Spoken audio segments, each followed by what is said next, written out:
Hello friends, welcome to my YouTube channel Islamic name. मेरा नाम साक्षी है।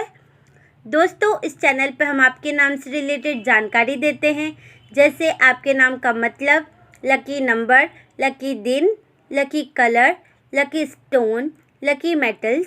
सब्सक्राइब बटन दबाकर चैनल को सब्सक्राइब करें और वीडियो को लाइक करें। आज इस वीडियो में हम बात करने वाले हैं हानिद नाम के बारे में। हानिद नाम लड़कों के लिए इस्तेमाल किया जाता है। हानिद नाम एक इस्लामिक नाम है और अरबी ज़ुबान से लिया गया है। हानिद नाम का मतलब होता है हेल्पर, मतलब सहायक। बात करें इनके लकी नंबर की तो इनका लकी नंबर है 1, मतलब 1। बात करें इनके लकी दिन की तो इनका लकी दिन है मंडे एंड थर्सडे, मतलब सोमवार और गुरुवार। और बात करें इनके लकी कलर की तो इनका लकी कलर है वॉयलेट, मतलब बैंगनी।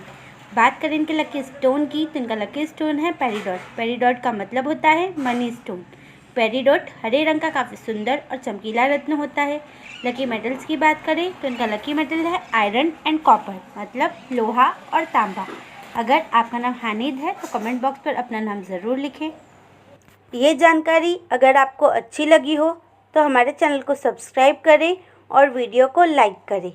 अगर आप अपने नाम के बारे में जानना चाहते हैं तो कमेंट बॉक्स पर अपना नाम ज़रूर लिखें। अपने दोस्तों के साथ इस वीडियो को शेयर करें।